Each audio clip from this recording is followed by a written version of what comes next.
Helicopter দুর্ঘটনায় নিখোঁজ ইরানের প্রেসিডেন্ট ইব্রাহিম রাইসি। আজারবাইজান থেকে ফেরার পথে দুর্ঘটনার কবলে পড়ে তাকে বহনকারী হেলিকপ্টার। হদিশ নেই দেশটির পররাষ্ট্রমন্ত্রী সহ বেশ কয়েকজন ঊর্ধ্বতন কর্মকর্তার। ইরানে যারা রাজত্ব চালাচ্ছে তারা মুসলিম নয়, একবারে সোজা কথা। আর আপনি যদি তাদেরকে মুসলিম মনে করেন তাহলে আপনার মুসলিম না, এটা একবারে সোজা। এই যে এখন কিছু মানুষ, এই যে কি মারা গেল, সুলাইমানি কাসিম মারা গেল, এটাকে নিয়ে অনেকে শহীদ লকব দিয়ে দিছে। বেটাকে শিয়া আকীদা সম্পর্কে পড়ো, তারপরে কথা বলো। আহলে হাদিস ভাইদেরকে সচেতন থাকার জন্য বলছি, তরুণ ভাইদেরকে সচেতন থাকার জন্য বলছি। এটা হলো আকীদার দ্বন্দ্ব, এখানে কোনো আপোষ নেই, কোনো আপোষ নেই। যারা নবী মুহাম্মদ সাল্লাল্লাহু আলাইহি সাল্লামকে নবী মানে না, আলীকে নবী মানে, তারা মুসলিম নয়। আরে কাদিয়ানীকে সহ্য করতে পারি না।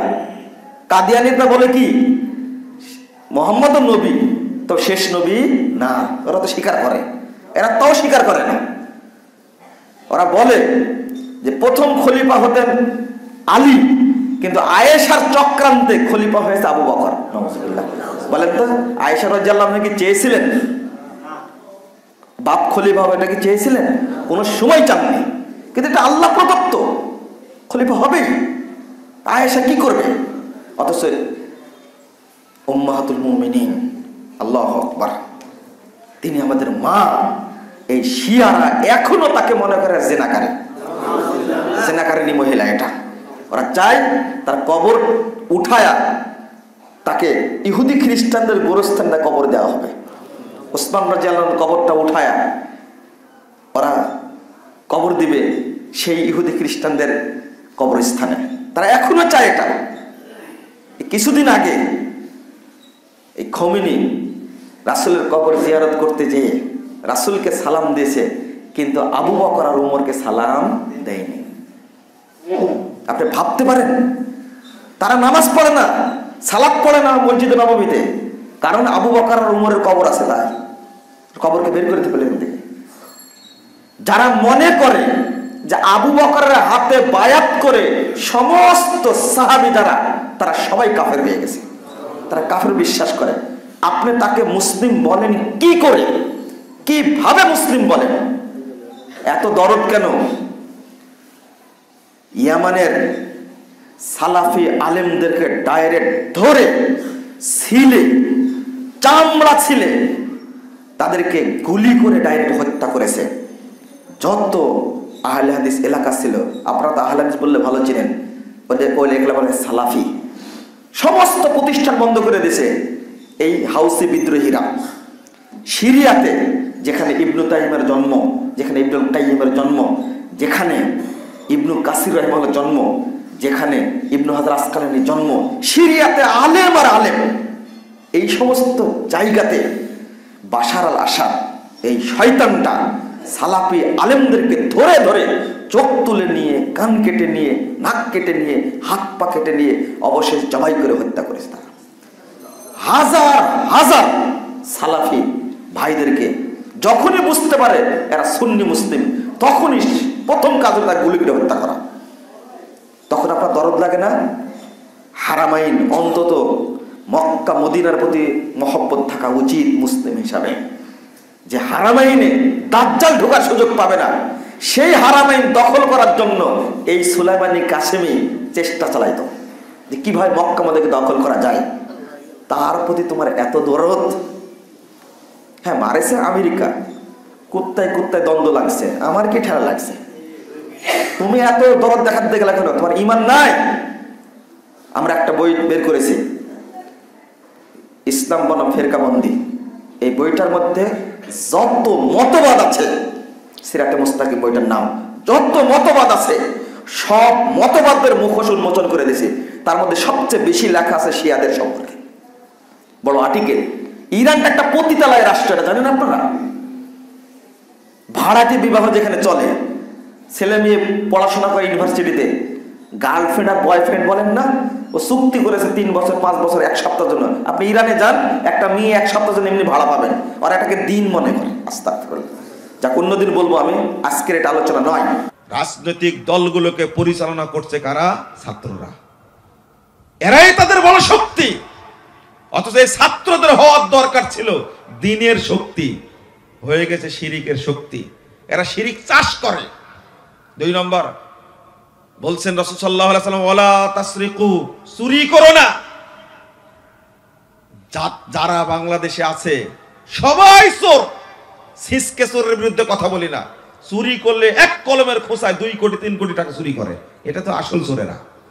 ওয়ালা তাসরিকু ওয়ালা তাজনু, জিনা করো না। বাংলাদেশে ঘরে ঘরে জিনা।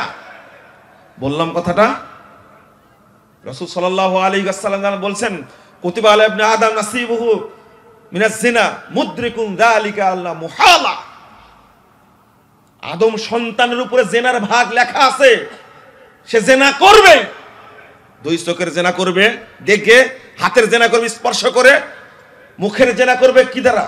ঘরে ঘরে জেনা চালু হয়েছে এখন। আল্লাহ তো সেই সময় লা তাসনু, জেনা করো না। ওয়ালা তাকতুলু আওলাদাকুম, হত্যা করো না। আজকে হত্যাই চলছে গোটা দেশব্যাপী।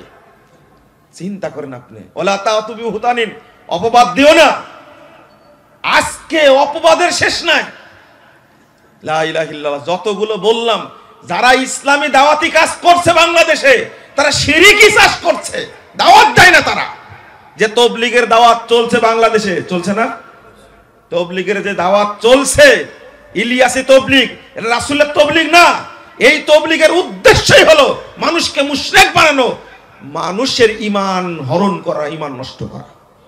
বর্তমান তবলিগের উদ্দেশ্য এটা। স্কুলে দাওয়াত দিতে যায় না, কলেজে যায় না, মাদ্রাসায় যায় না। যাদের ঈমান আছে, মসজিদে নামাজ পড়ে, তাদের ঈমান ধ্বংস করার জন্য তারা মসজিদে মসজিদে ঘুরে বেড়ায়। সৌদি আরব নিষিদ্ধ করেছে, আর আজকে তোমাদের গায়ে লাগছে। বাংলাদেশের যত ইসলামী দল আছে, যারা আহলে হাদিস না, তারা সবাই শিরকের চাষ করছে, তারা সবাই মাজার পূজা করছে। অথচ আল্লাহ রাসূল বলেন, লা তুশরিকু বিল্লাহ শাইয়া, আল্লাহর সাথে শিরক করো না। ওরা দাওয়াতি কাজ করে শিরক প্রতিষ্ঠা করার জন্য।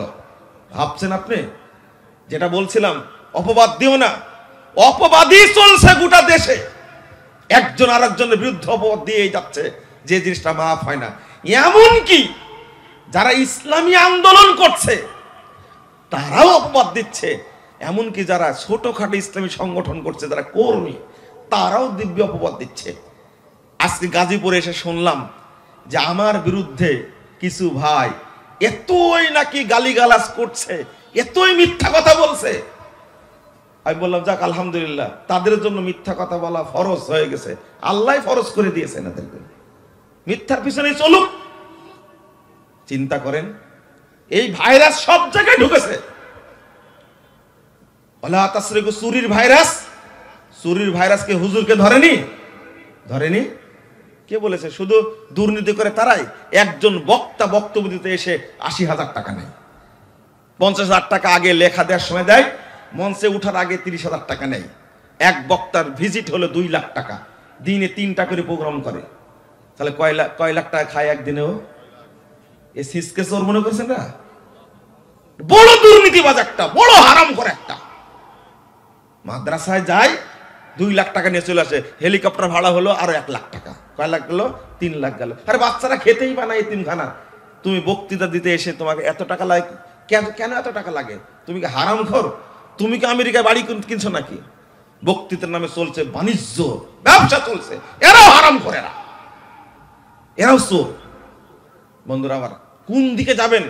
অথচ যে কর্মসূচি মুহাম্মদ সাল্লাল্লাহু আলাইহি ওয়াসাল্লাম দিয়ে গেলেন যুবকদের জন্য, একটি যুবক যদি এই কর্মসূচি গ্রহণ করে আর আগামী 10 বছর যদি চলে, বলুন, একজন বিসিএস ক্যাডার অফিসে বসে কখনো ঘুষ খেতে পারে না, কখনো হারাম খেতে পারে না।